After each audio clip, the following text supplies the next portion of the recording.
So in this video, we're going to take a look at inverse and joint variation. Inverse variation, remember, is the one where x is in the denominator. So our question, time needed to complete a race, varies inversely. So again, look for those key words when you're reading word problem, as the runner's average speed. Also notice the time to complete the race is your y, because that is what varies inversely as runner's speed is your x. Okay, so a runner with an average speed, that's our x, of 8.82,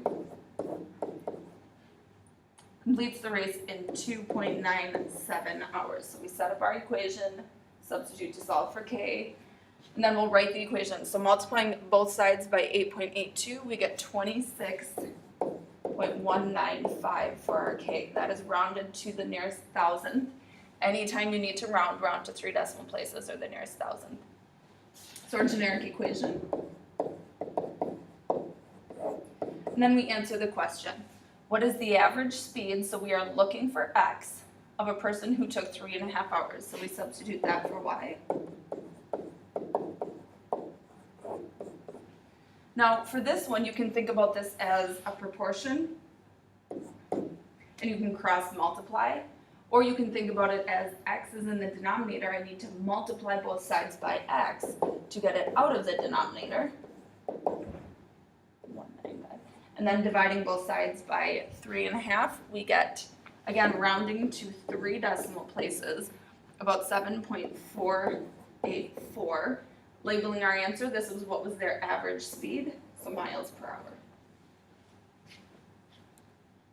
Taking a look at joint variation, same steps.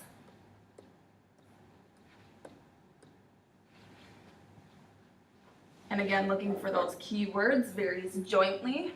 So we've got y equals k times x, z. X and z are our two variables that the volume varies jointly as. So in this case, the base and its height are x and z. Substituting volume for y, x is 9 pi, and z is the height. So dividing both sides by pi, they cancel. 12 over 36 simplifies to 1/3. So some of you may recognize this formula, volume equals 1/3 area of the base times height, making it back a little bit to geometry. Answering the question, we know the volume is 24 pi cubic feet. Base is what we are solving for. Height is 9. So dividing both sides by 3, we get 8 pi square feet, because area would have units labeled in square feet.